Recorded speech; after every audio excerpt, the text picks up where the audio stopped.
the pair. Listen to the people. Listen to humanity. Listen to the parrot. Parrot TV. Parrot TV. Parrot TV. Parrot TV. Parrot TV. Parrot. Listen to the people. Listen to humanity. Listen to the parrot. Parrot TV. Parrot TV. Parrot TV.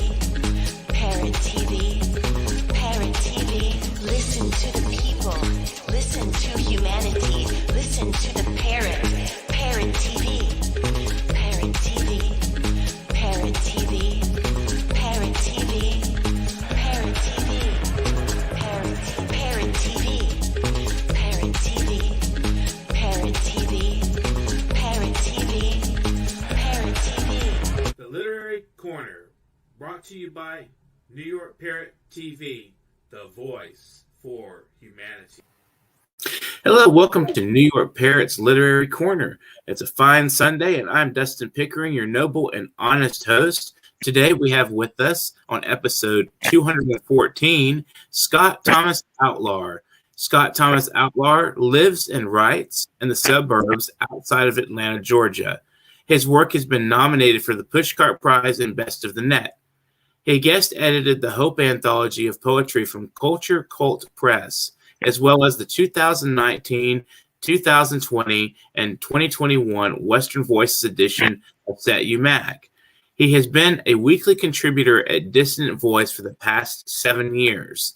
More than 2,000 of his poems have been published in literary venues around the world. Selections of his poetry have been translated into Afrikaans, Albanian, Azerbaijani, Bengali, Dutch, French, Italian, Kurdish, Malayalam, Persian, Serbian, and Spanish. His podcast, Songs of Salah, airs weekly on 17 Numa Radio and features interviews with poets, artists, musicians, and health advocates. His seventh book, Evermore, was written along with co-author Mihaela Melnick and released in 2021. You can find out more about Outlar's work at 17numa.com. So welcome to the show today, Scott. How is life in Georgia? Man, everything's going as smoothly as possible, I guess. Excellent, yeah. Suburbs outside of Atlanta there. That's pretty much where I was born, out there in Decatur. Oh, wow. Right on. Yeah, I never knew that. Yeah. So tell us a little bit about, I know the story, but for our viewers, well, how did you begin your poetry journey and, with the Songs of a Dissident? What was the process for that, putting that book together and some of the inspirations as you were writing it? Yeah, absolutely. That was back in late 2015. We put that out through Transcendent Zero Press. My first chap, so I always appreciate that, working with you and ZM. And the main theme from that book, Dissident Energy, came from the fact that when I first started publishing back in 2014, the first venue I ever had a poem accepted in was a site called Dissident Voice, run up out of Canada by Angie Tibbs. And so I took a lot of the poems from pieces that appeared there of a more political nature, social commentary, I guess, and just sort of exercising a lot of thoughts that I had before the time I started publishing. So a lot of the energy from the mindset I was in back in my 20s and before I'd been sending my work out into the world, just those thoughts of trying to figure out who I was and being on the writing process, but just doing it as a personal experience and a therapeutic process, and not necessarily knowing when that time would come that I started to put it out to an audience. And so there was a lot of years in that process of what I wanted to get out into the world that just kind of all balled up into a bursting dissident fire, I guess is what I would say. with that Right. particular collection, and just wanting to spit a little venom and get some Mm-hmm. things off of my tongue. So very sort of visceral um, collection of poems attacking the institutions of this world and Mm-hmm. uh, Right. the nonsense that we put up with through our lives and the absurdity of Some of uh, the dominant attitudes that we see. I remember some poems where there was a lot of raw anger and energy in some of the poems where you were, just saying, almost saying like we all have this thing that these burdens we take, and we just kind of have to deal with it, and it's not fair, but just suck it up and deal with it. I mean, life's not fair. That's some of the poems I kind of culled that attitude from them. I think that encapsulates it pretty well. It is that idea of we're all suffering in this world. Yeah. That's part of the basic inherent experience of being human. And so you can either let that destroy you and be overwhelmed by the problems that come in our personal lives and with what's up above us, sort of stomping down upon us. And I was writing about that back in my 20s and 30s before it had even gotten to this point it's at now, where it's just sort of all out in the open. Mm-hmm. And so I was kind of raging against that system before it got to this point. So I just continue to now. Right. So are you still writing a lot of the political and social themes, or maybe have you developed into some more personal attitudes in your poetry? I think there's a little bit of both. I certainly write my fair share of memoir pieces and sort of go into my own consciousness and self-reflect and try to talk about the lifestyle that I lead. But then I also still am a weekly contributor at Dissonant Voice, so I stay in touch with the news of the day and what's going on, and still like to pen those sorts of pieces as well. I like to put those into essays also.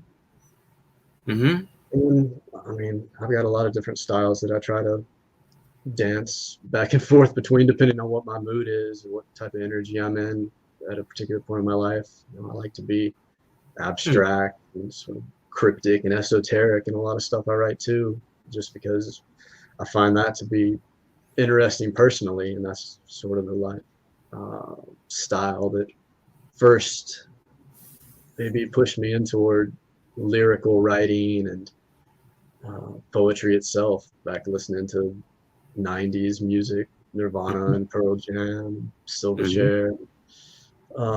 That sort of abstract lyrics where the reader has to become a part of it and put themselves into the dreamlike imagery almost and take from it what they will. So I like to challenge readers in that way. And then I also like to just be straightforward and give a narrative piece. So it just all depends on what you're feeling at any particular time and what the muses are sending to you and how inspired you happen to be. So try to stay in that mindset where the words flow. So how many books to date have you released? Just put out the 7th collection a couple of months ago called Evermore, and in collaboration with Mihaila Melnick, poet in Italy. So before that, 6, and got a few in the works. But I put out 6 really quickly over a few year period, and then I had a bunch more projects going on, but I kind of took a step back the last couple of years, even before COVID and all of the pandemic lockdowns and that sort of thing. I'd already, back in August of 2019, sometime around then, summer, I kind of stopped going to poetry readings and went into a bit of a hermitage. So I was kind of set up for what came, I guess. But my point being, I hadn't put out any books in a couple of years. I just kind of wanted to step away from it all for a minute and see if I could find something new to say. And so I took those couple of years and worked on this new one, Evermore. So I'm really happy that it's out in the world. Finally put a lot of effort and energy into that one. And I think it's sort of ties in with all my past books, but then maybe takes it to another level. And also being a collaborative work, it brings a different type of energy into it as well, which was a lot of fun. Got out of my own mind. So, how did you develop your relationship with Mihaela? And what is her angle in poetry, and how did you relate to that? Wow, we became friends. I guess met in like a poetry group on Facebook years ago, Hmm. and just became friends through the years, and would always send each other poems about what's going on in life, and bouncing ideas off of each other. And so that eventually led to the point where we decided we should put this book together. Just had like a short little idea in the beginning, and then once got into that process, decided to flesh it out more, and the ideas keep surging in. So it's a cool collaboration. I mean, she's over in Rome. I'm here Hmm. in Atlanta, Georgia, or outside of Atlanta, and it's just awesome having a friend that you can connect with across the world and sort of Right. be really in tune with. We just have a similar sensibility about the world Hmm. and madness that we're dealing with, and just also a philosophical view on life, and um, like to delve into the psychology of humanity, and so Hmm. all those different themes kind of work well together, and we have those shared ideas that we can bring out the best in each other, I think, when we're working Right. collaboratively. Yeah, collaborative efforts are really fun because sometimes when you bounce off with somebody like that, you guys generate an idea that you wouldn't have had alone, and then there's ways to help the edit with editing and thinking a little bit outside of yourself that you come up with ideas and thoughts and processes that just by yourself you wouldn't maybe not have noticed or recognized, and it's really it's fun to do that. And that whole process is really engaging and a learning experience. So did you find anything, fresh in your style that came out through Evermore, or, through the collaboration, or did you come up with new themes or a new approach? I think I can say that, yeah, even though there's the similar voice that I've always had, Hmm. um, as you say, that collaboration and different energies coming together sort of amplifies it up to a different level, and you see things from different angles that another person can help you realize that maybe you didn't even see about yourself. And so I think the new aspect that was brought to this book, we sort of took a fairy tale, sort of folklore type approach to Hmm. the storyline that's woven through the poems, try to like create an overarching theme. And so looking at it from that perspective, I'd never really delved into that sort of concept before. And so creating poems on that wavelength was cool. And then also you're just challenging each other. Hmm. One person writes a poem, and like, damn, that's really cool. I want to like expand on that. And so the world just keeps building, and you're approaching it from different viewpoints. And makes you have a little bit more courage as well. Things. I mean, I'm already pretty outgoing in what I'll put out there and say, but Hmm. even when you're tackling heavy subjects, having another person right there in the trenches with you of the war, like, all right, um, let's put our battle armor on and really go after this topic and say it from the guts, or from the heart, or from the mind, or wherever it might be coming from. Hmm. So Combination of all of it. do you do a lot of reading and research on a lot of the subjects, like like let's say with politics, when you're writing songs of a dissonant? Or do you follow a natural process, or is there like a research kind of method you use to learn a little bit about the topics you're writing about?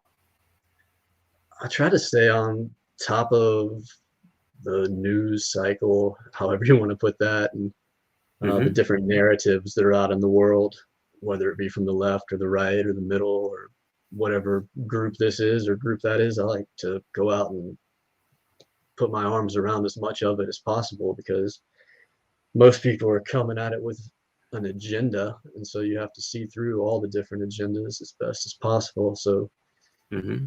when you're dealing with subjects of the beast system, as it were, and Mm-hmm. all its tentacles throughout the world, whether it's the corporate news or the governments or the medical institutions or whatever it might be, you got to really get in there and dig into the articles and follow the people that are doing the great research who are out there, and Mm-hmm. uh, get away from the censorship of the social media platforms and go find real information. And then Right. it's still bits and pieces, and you've got to have some mindfulness about Mm-hmm. how it all fits together. And I guess everyone's got their own opinions on how that plays out. But um, yeah, I guess to answer that question, I love diving down the rabbit holes and seeing where all the information takes me, and then suss it out and see what's real and what's BS, and Mm-hmm. try to put it out from your own perspective as best as possible.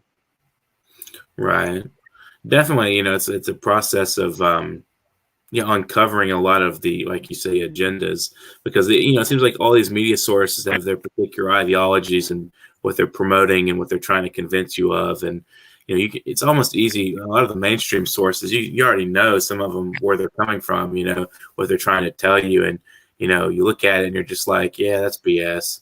Like this Facebook whistleblower, and how I think it was CBS that had her on, and when the Facebook went down, immediately they were like, oh, we just had a whistleblower, maybe that's related to that. And it turned out it was a tech issue. It was, at least from what I've read, and I think CBS was kind of being blowhard and trying to boost themselves up a little bit and look like they did something special. And they're obviously promoting more of the kind of censorship that's been going on, of different voices. And then I looked at Huffington Post recently, and they had an article about how Facebook had deliberately been so nice to the right wing side. And it's like, all my friends that are on the right have been, canceled from Facebook.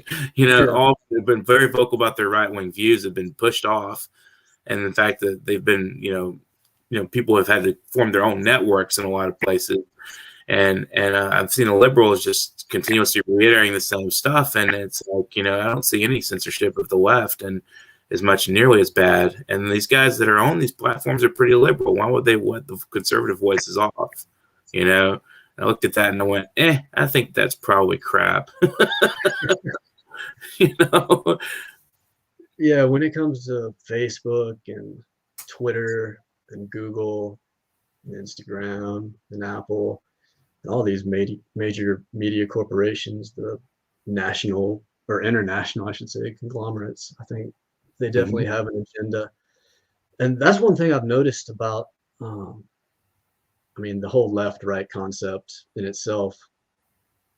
Everyone has a different view of what that even means. So, like, we have to Right. get our definitions straight of what it means. But just generally, the left and the right, people on the right are in Facebook and Instagram and Twitter, so they see that narrative, and the people on the left are on the.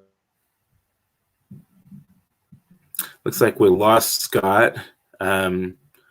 Maybe he'll come back pretty soon. Just remember, we have the anthology coming up December 1st. So keep a lookout for that. We want your special poems and writings and visuals as of November 15th. That's not too far away. So just remember, you got to get the work out to us. You can email me at literarycorner@newyorkparrot.com. I hope CBS didn't cut Scott just so I would shut up about them. Maybe he'll come back on here in a minute. Probably a network problem. So you guys out there viewing right now, if you have any questions for Scott, drop them in, and we'll get them to him as soon as he gets back on here. It's just a wonderful Sunday, and I believe I may have been beeped by him. He says he's rebooting now, so maybe we should just we're pretty close to time for a break. So maybe it would be good to just go straight to a break. And when we come back, he should be with us again. So without further ado, enjoy a break, and we'll come right back to the program. Thank you for watching so far. We're gonna take a break real quick, Scott. Okay, man, I apologize for that. Sorry, I think you got Things cut just by went down. CBS. What's that? I said I think you got cut by CBS. They didn't want you to. They didn't want us. Contemplation of a phoenix in flight for Annette. On the wings of doves you fly. In freedom you have found an extraordinary voice. Celebration of your journey's path is freedom defined. In the stillness of tranquility, your words returned. A whisper within your heart, at first you denied. Incessant, gentle nudges you avoided, until you could no more deny those words, in those impassioned pleas, then you could stop your heart from beating, your lungs from breathing, your pen from bleeding. Every brilliant word crafted sonnets and stanzas, awaited, welcomed, inspiration accepted. Your declaration, drafted in tears while haunted by fears, now an affirmation of strangers everywhere. Celebrate freedom earned, blessings of lessons learned. Like the lotus, your greatest gifts grew greater in the ooze of mud. You are a magnificent phoenix with plumes of every hue, the grandest of dreams now yours to pursue. A vibrant blossom ablaze with fiery gems, your magical words. A beautiful phoenix soaring, tall, strong, proud, no doubt at all. Most magnificent of birds, most beautiful of all.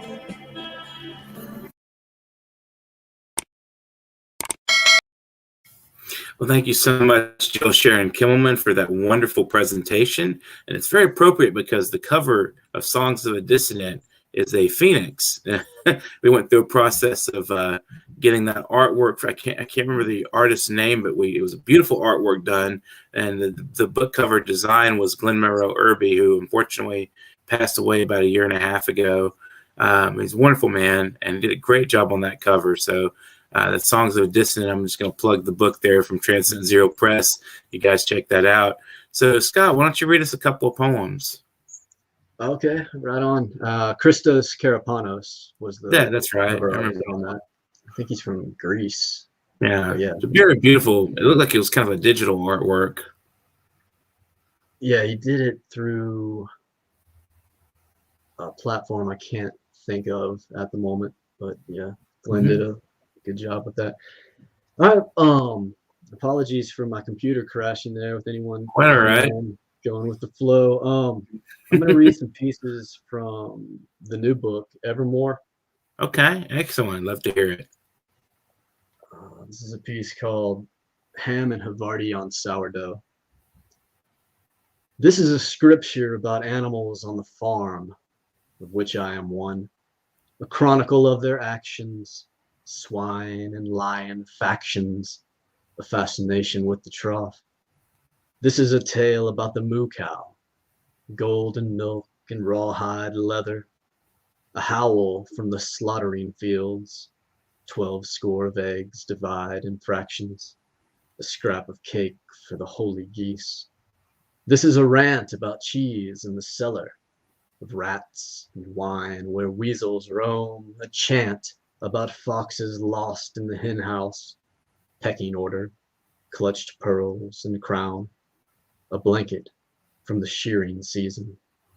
This is a vision of snakes in the cud, the smell of skunk and rabbit blood, a warning about the spit shine blade. Hyenas squeal and curse their fate, a gavel in the eyes of owl.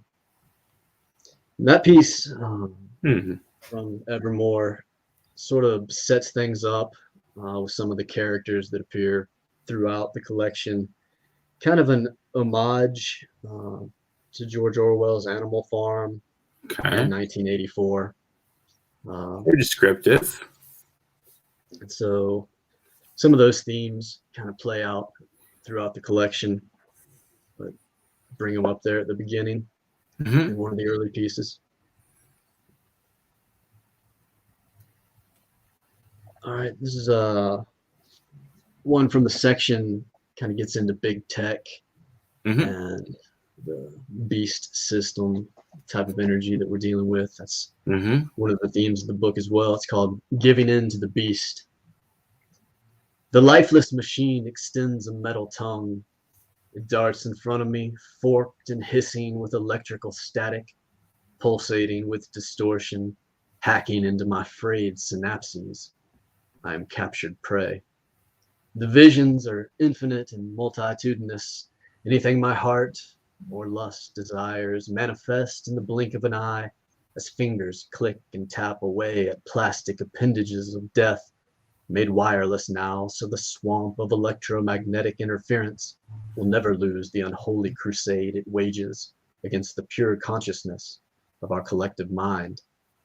The beast grows stronger by the second, sucking away the attention span of a fledgling generation.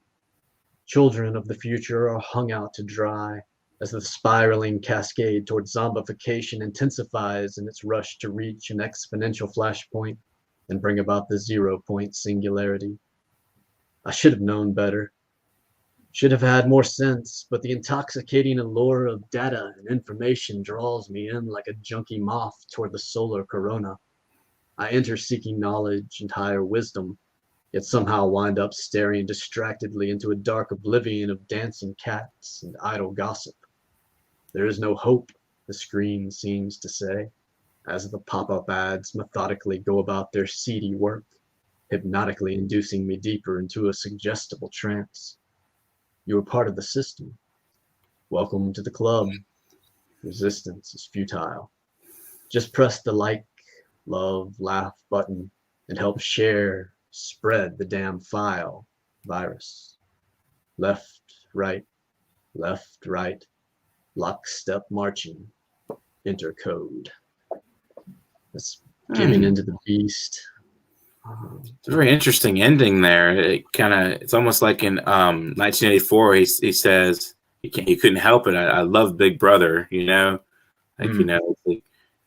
ending where he's finally caves in and it's like he's been fighting and struggling with this thing the whole time, and finally he just decides it's not worth it anymore, and he's like, I love Big Brother. It's a really really touching moment. I mean, because it's what we all go through, and we learn to adapt to the system we're in, even if it's deadly and unfair, and it plays its own players against us and does what it does, and we're all still incorporated in it and kind of have to give in to a certain extent. That's what it seems like. Very true. I think you hit on a key point there. You talked about how we adapt to these systems. Humans are sort of hardwired to adapt. We've been through so much throughout our history to survive to get to this point, so we can kind of deal with anything nature throws at us or the animals, and now we're just at a point where we're dealing with what we've done to ourselves, or what a certain segment has done to the rest of us. Right. And so fighting against that and wanting to know the truth is a difficult task. And when the entire collective is sort of going in a certain direction, so it is easier to just kind of throw your hands up in the air and say, what can I do as one person? If I pop my head up, it's going to get chopped off. If I go against the crowd, I'm going to get shouted down. And so it's kind of easier to just be the fish in the school and get swept up into that tide and go along, because at least when you have all those other people around you, the flock, as it were, it's harder for the wolf to get you. They're going to get some people, but if you're sort of in the center of things, not putting out any messages for them to come get you, then you have a better chance of survival. So from that adaptation standpoint, I kind of understand why people just go along with it. They just want to survive. They're trying to make ends meet. To the realities we live in. Yeah, it's a really it's kind of a double what do you call it, a double-edged sword, you know. It's like if you don't give in, then you get pursued, and if you do give in, then you lose your own integrity in a way, you know. Either way, you're kind of on the chopping block. Yeah.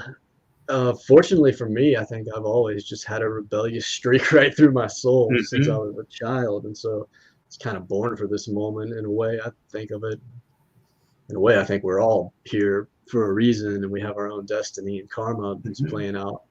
Maybe we chose to be here in this moment for what's arrived, or maybe that's just wishful thinking in a way to adapt in a way as well, having that thought to try and figure out a reason why you are here dealing with all this madness that's going on.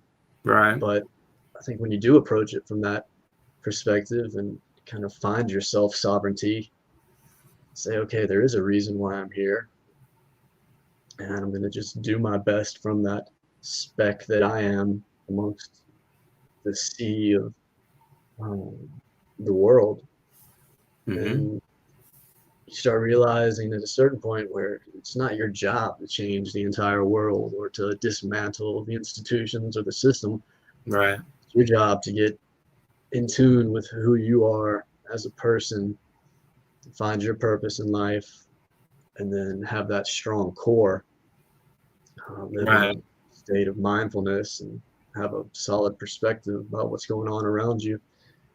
And then you can start to sort of have those circles that spread out, and you meet other like-minded individuals, have your little community or your tribe, and then some of those tribes are overarching. And I think that's the way that eventually this is all going to get straightened out, because we have this top-down force that's kind of putting the boot down on everything right now, trying to have the one world government and the technocracy with the corporations and the experts and the wise elders ruling everything. But there's a balancing act in nature and in the world and in human society. So as that pressure is coming down, it's kind of like pushing everything out into its own flow. I think we have like anarchic communities springing up all over the world, really getting back to local communities. And so that's what's going to be what comes out of all this. I mean, that might be decades down the line. I think we've got a bumpy ride ahead of us for a little while here. We're kind of right in the middle of the storm right now, but being in the storm, true. I mean, see what's going on everywhere. For every action, there's an equal and opposite reaction in a way, is what you're saying, you know, related to society and politics. You know, when these guys put their boot on your neck and try to strangle you, and they're just, especially when it comes to a large mass of people, you know, they're not going to be able to put up with that because their survival is at stake. You know, they can only put so much pressure on you before they decide, well, we'll just throw some concessions at you and, you know, throw some scraps, and, you know, and these crazy dogs of society will relax a little bit. You know, these guys are going at each other's throats, and, you know, they just turn us against each other, and, you know, and all that. But it seems like it's a big show. You know, it's just, you know, a big shit show. I'm curious how you promote your books. Like, you do a lot of online promoting. How does that work? It goes through stages where I'm feeling more inclined to do it, and sometimes I just want to like drop back out and have an overview of what's going on in the world, and not focused on the selling of the art as much. But you have to. You want to help out your publishers. You want to make a little money for yourself. that can go toward other artistic projects. I think that's what And network most too. writers and artists do. Any money that we make, we sort of put it back out into other projects just to keep that energy flowing and trying to inspire people during these times we're living in to stay motivated and focused on their own work. We all sort of inspire each other in that way. But getting out to poetry readings used to be the way. We sell books and marketing online through the social media corporations that I was just ranting about earlier. You know, they do serve their purpose as well. It's kind of a tool that can be used in a positive way or to destroy someone. You know, when you're up hammering on the roof, you can put your shingles on and build a solid structure with a tool, or you can go and beat someone over the head with the hammer. So it just all depends on how you use it. So Facebook and Twitter and these platforms, we have to use them in a mindful way that gets the word out there. So you do dive into the system and give into the. I believe we lost Scott again. I think he's frozen in time. Maybe give it a little time here, and maybe time will correct its own problems. Speaking of tools, sometimes the tools fail. Sometimes they have shortcomings, but you work with what you have, and you kind of appreciate where you're standing. So, if he doesn't come back here in a minute or two, I'll just go ahead and close out. But anyway, guys out there viewing, check out Scott Thomas Outlar. He has a great program too on Blog Talk Radio called Songs of Salah, which I've been a feature on, as well as some of my friends and colleagues. We've all done shows with him, and it's a great opportunity to talk and enjoy and relax, and just like we do here. And so it looks like he's pretty much off the radar. So I guess I'll go ahead and close out the program. You guys remember that we do have the anthology coming up December 1st. And basically, just get your works out to us through my email, literarycorner@newyorkparrot.com. And if you happen to be inclined to give us a little bit of your hard-earned cash, I know the times are rough, and we definitely appreciate whatever you're willing to give us, whether it's $5 or $10, whatever you have. PayPal.me/NYParrot. That's definitely a good avenue for you to help us out. If you'd rather get something in return, and just, you can buy copies of the anthology and donate them to your local library, or try to get them in some schools, or, get them in our institutions and have them discuss the works that are contained therein.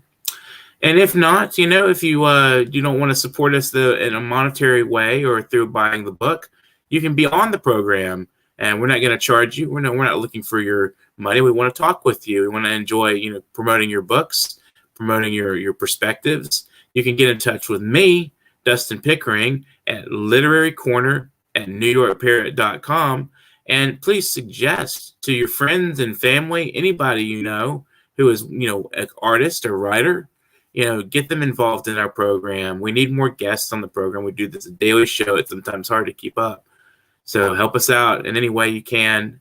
We definitely appreciate it. And if all further of that does not work for you, just subscribe to our YouTube. Connect with us on New York Parrot's Facebook platform or Instagram.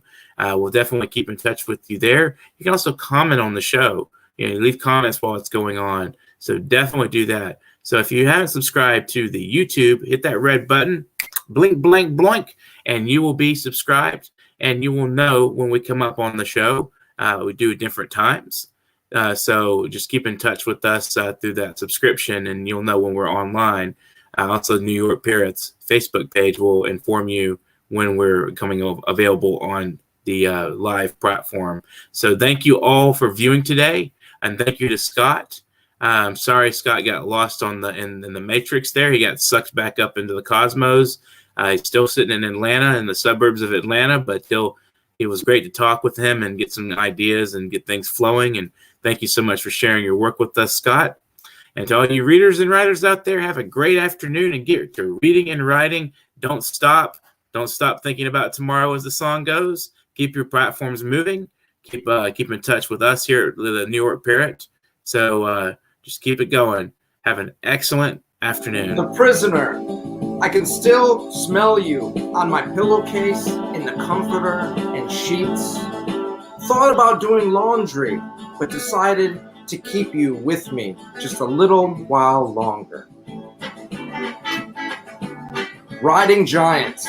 Each new love affair is like standing in front of a 50-foot wave. It looked doable from shore. Gifts.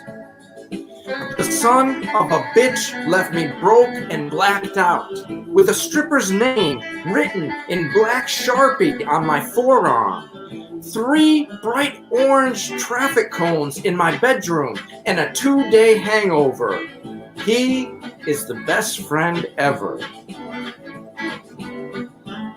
Wishful thinking. We kissed once. It was on the corner of Rampart Street in St. Peter in New Orleans. I wish I could say it was that magic movie moment with the perfect song, perfect setup, lighting just right, and bright orange moon overhead. Anticipation giving way to action like the final scene in 16 Candles, when the 2 main characters are kissing on a table, birthday cake shining with lit candles in between, and nothing left to wish for. And when the credits rolled, everyone was already halfway home, satisfied and happy with what the stars brought to them. But our kiss wasn't like that. It was sloppy. We were drunk. The music sucked. There was spilled beer and strangers crowding our space. We could not really call it romantic. We could only admit that it happened once. There have been no second chances. I have had 1,000 more moments between that kiss and today. Some amazing, others incredible, fulfilling and fun, but all have put me here, back here, alone, staring at the stars, with only one wish left.